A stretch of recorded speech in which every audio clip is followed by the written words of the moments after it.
Hey guys, happy Tuesday. So what I'm talking about today deals with medical history. I know I had a few comments that people said they'd find it really interesting, and I'm going to focus on one book and one disease because I find this disease very fascinating.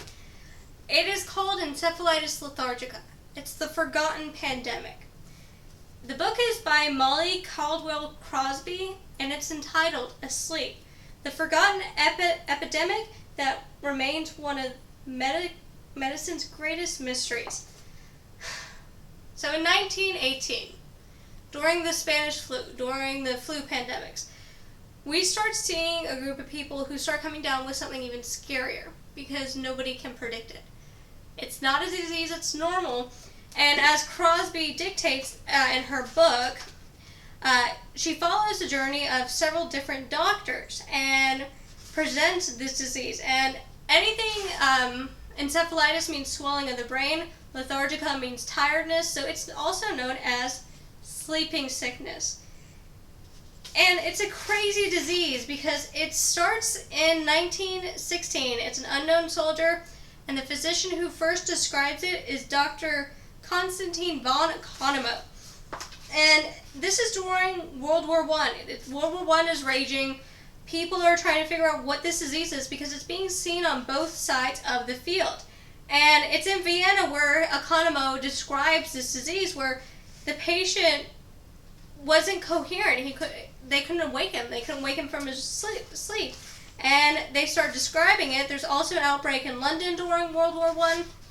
And encephalitis lethargica is absolutely crazy. Now, the second case she focuses on is Dr. Frederick Tilney's case in 1918 in New York City named Ruth. She ends up dying, but it's a disease where he tries to figure out what's going on. He's trying to figure out why this woman, who is totally healthy, just fell asleep and won't wake up.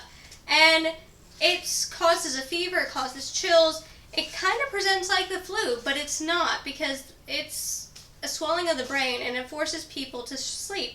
The neurologists have no idea what's going on. And during this time, there was something known as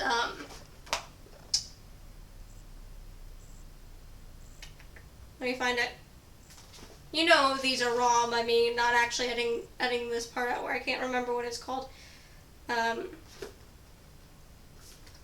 Psychology, neurology, it's a combination of psychology and neurology at the same time. And they start looking into it like this way, like saying the pathways of the brain, exploring maybe there's a pathway of the brain dealing with guilt or dealing with anxiety that's causing this disease.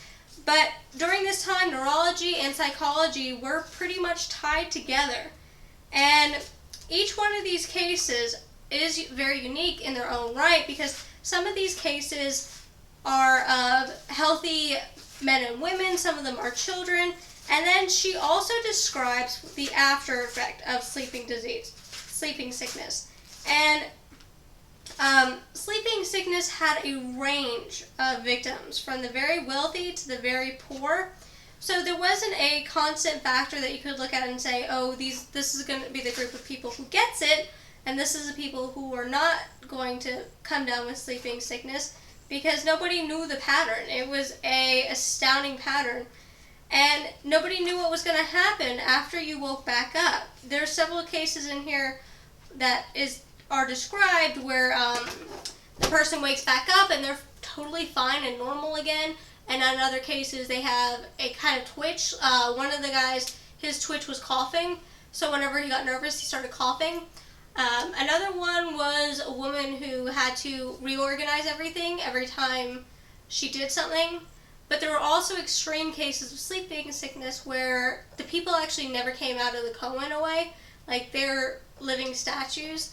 And from the outbreak, there is a later American physician who described sleeping sickness as well because he came across them in an asylum. And he says that if you threw a ball at them, they'd actually catch the ball. So if you actually threw something at them or interacted with them directly, they kind of respond. And they gave them medicine for Parkinson's, and it partially woke them up for a little bit, but then they went reverse back.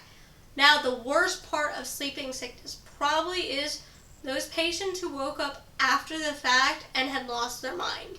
There's a description of a little girl in this book who contracted sleeping sickness at age 7, and I think in the book she's like 12. And she's just psychotic. She rips out her own eyeballs because she didn't like them. And like they have violent tendencies, like especially the children who came down with sleeping sickness, they developed violent tendencies after they woke up, and they started attacking people, and their parents couldn't handle them anymore. So they were sent to these homes to deal with kids like them. And as crazy as that is, it's probably the best thing the parents could have done, because nobody knows what this disease is. And still to this day, we don't know what causes sleeping sickness. And there is a claim in this book that sleeping sickness has been a disease that has gone around several times in history as mass epidemics. And at any point in time, it can come back. So my theory dealing with sleeping sickness, do I think it's connected to the Spanish influenza or H1N1? No. Do I think it's a separate disease? Yeah, I definitely do. I think it's a disease, like many encephalitises, that will attack the brain. But how it's transmitted kind of is it's kind of a catch-22 for me, because I don't think it's transmitted by touch, but I also don't think it's transmitted by air. So I kind of feel like it's either foodborne or it's a weird type. I don't even know. I mean, the only thing I think is food, because I don't think it's spread by touch, because it would have been larger amounts in smaller areas. But this pandemic or epidemic didn't present itself that way. It would be like a few cases here and there, but then again, the whole family didn't come down with it, or a whole college didn't come down with it. So it's very strange to try and figure out how it's transmitted.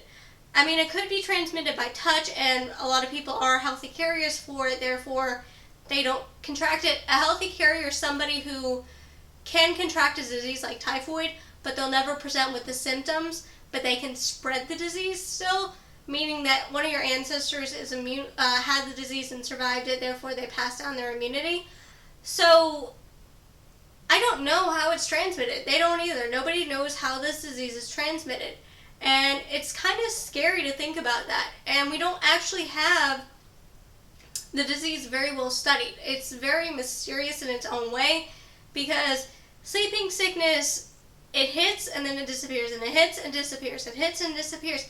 And it's not like it hits and then comes back 6 months later. It's like it hits and comes back 5 years later, or 10 years later, or 20 years later. And I don't think there's been many cases reported recently of sleeping sickness. And we don't know how to treat these people. We kind of just guess. And it's kind of scary in that way. Like, what if it came back now? How many people would end up dying from this disease, because it is such a rare disease? And I think it's very bizarre that we don't have more information on it, and I wish we did study it more. And that's all I have for today. Thursday, I'm going to do a table talk on should we teach slavery in schools. So I hope to see you there. Bye, guys.